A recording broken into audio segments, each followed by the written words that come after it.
So let's begin with you, Mr. Song. It seems that Suu Kyi's road to the presidency has ended, at least for now. However, she's put her close ally into the chair, and she says she's going to rule, she's going to lead from the sidelines, and her NLD party controls the parliament. Can we say that she secured her power anyway?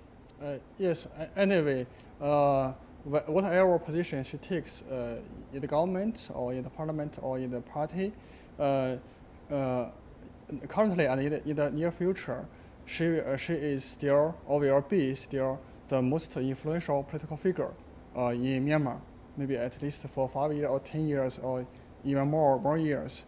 So I think it is said that she will take maybe 4 ministers' position together, which just under a president, maybe she will become the most powerful minister in the new cabinet.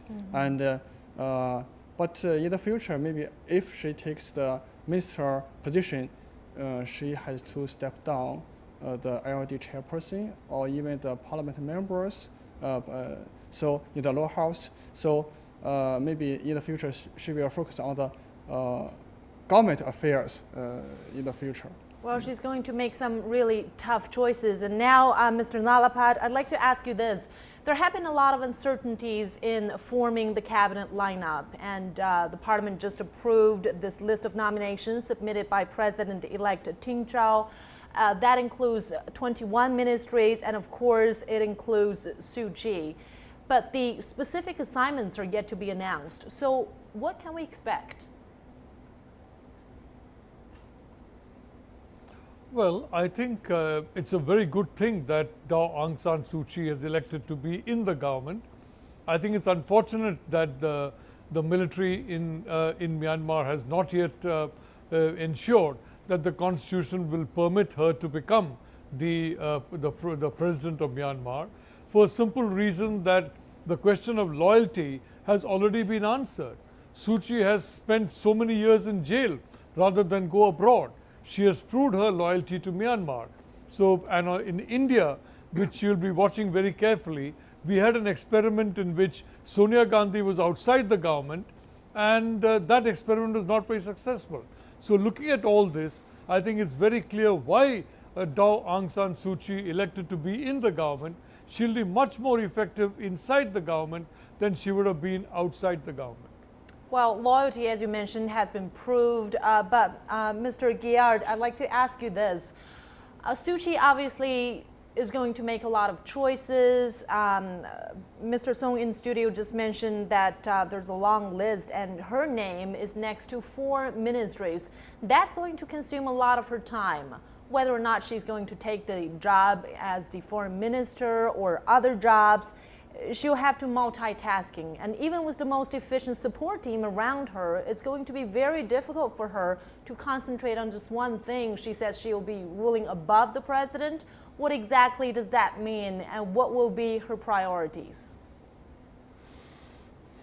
This is an interesting question, of course. What is quite true at the moment is that the challenge facing Aung San Suu Kyi, a new government, a government that is, for obvious reasons, without any experience so far, because as you mentioned a bit earlier in your document, the military were leading the country for the previously half century. So at the same time, there is a huge popular expectations on this new democratic government. At the same time, the international community, let's speak for instance the neighbors and the Western world, have as well a huge amount of expectations with this new democratic government, speaking about democracy, human rights, good governance, etc. And unfortunately for all these expectations, what we are prepared as observers, I guess that my colleagues probably do share a part of this assessment, we do expect some kind of a roadmap pretty complicated, with a lot of expectation, domestic one and external one, and at the same time, in the middle, in the core of the issue,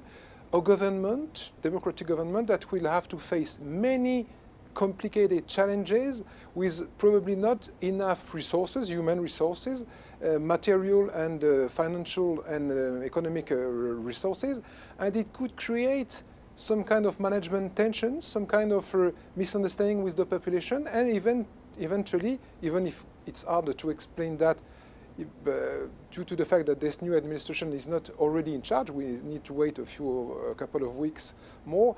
But still, this will not be an easy job. It will be a job that, for Aung San Suu Kyi, let's remember that Aung San Suu Kyi is already, if I may say, she's a pretty good health, but she's 70. She has many competencies, many skills, but she has as well some kind of other ways. For instance, she is over-managing everything from inside NLD to the outside. Then if she is in charge of her party, if she is in charge of so many foreign and domestic challenges and very heavy, complicated tasks, it may prove to be quite soon complicated or eventually a bit too much. Well, and let's see what the military in Myanmar will deal with this. Well, there's a raft of challenges facing the new leadership, and one of the biggest challenges is perhaps its relationship with the military. The military is now still very powerful in Myanmar.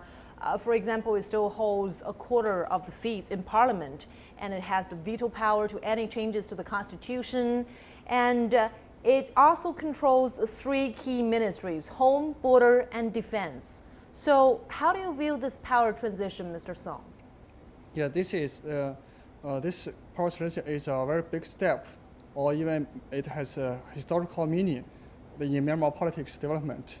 But we still clearly see that although LD and Aung San Suu Kyi will lead most of the ministries in the new cabinet, and will influence the parliament very much in the future.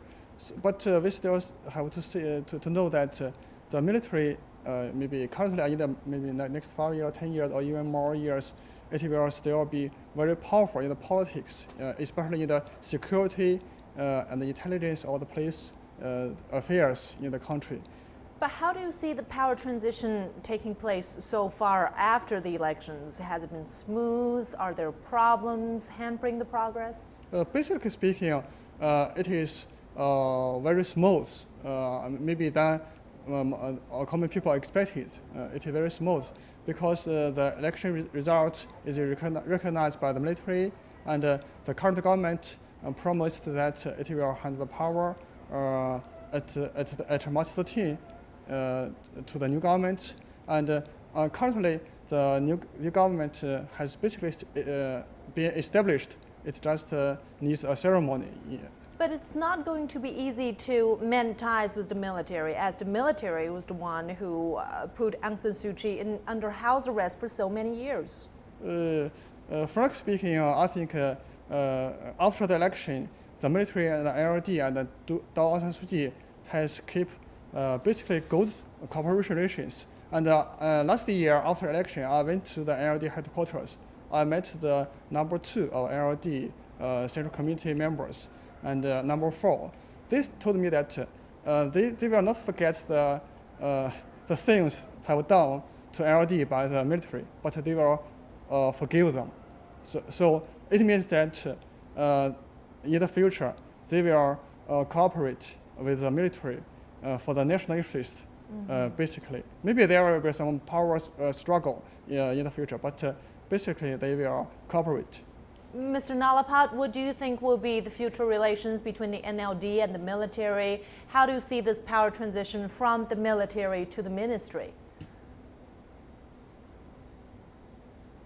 Well, the main point about the military will basically be internal and external security.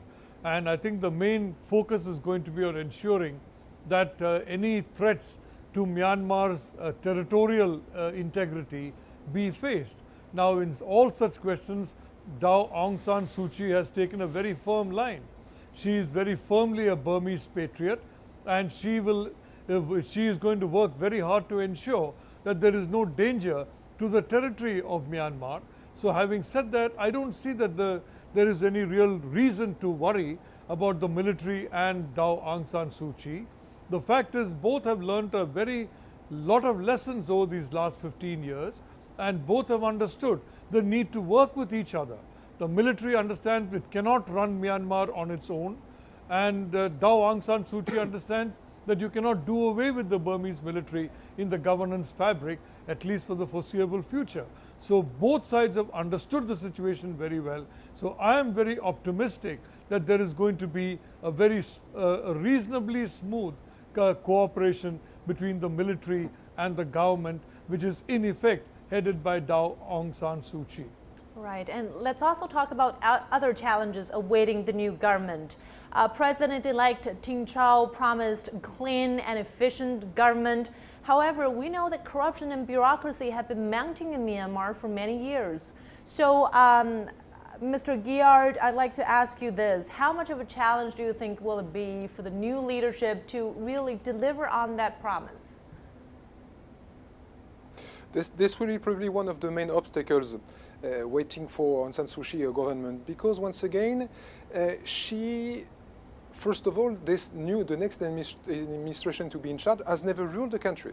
It has always been an opposition country trying to promote democracy, human rights, etc. They have never had any experience. So when you come back from nothing with new experience and you arrive at a moment of history pretty complicated to lead a country of 55 million people, you are starting from nothing.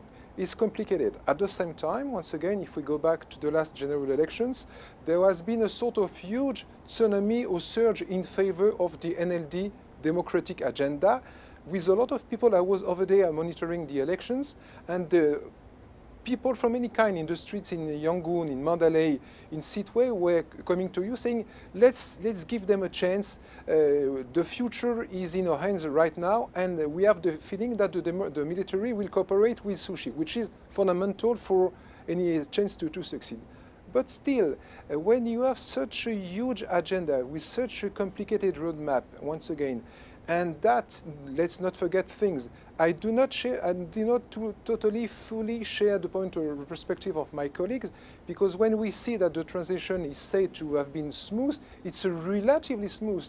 There have been behind the door very tense discussions between the chief, the senior general leading the army and Aung San Suu Kyi. There have been let's say three or four informal or formal discussions, and we heard that the two last ones, there had been red lines that could not have been crossed. Mr. in Guillard, discussions let me between just the jump in NLD here leader. and ask you this. As you mentioned, the country is now in transition, and so many changes have been taking place.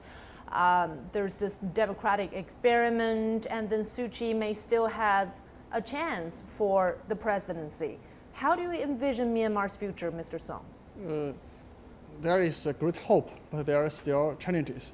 For example, just as the other experts said that in the economy, I will just give you some example. In Yangon City, the common salary one month for the workers in the factory maybe just a little more than $100 per month, maybe just $200 about. And then in the village or in small towns, the villages, the value salaries are much lower.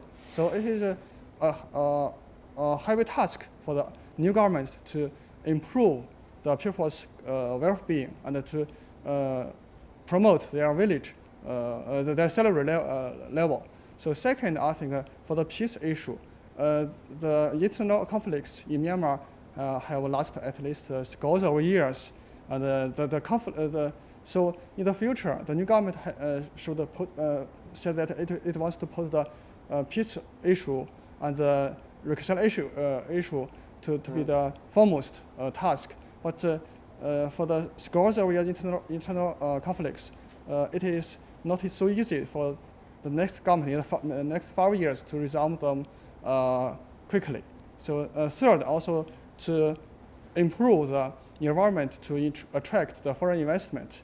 So Myanmar now, it wants to for FDI very urgently, but the foreign companies still, some of the foreign companies still wait and see to wait and see that Myanmar should improve the environment to attract the FDI.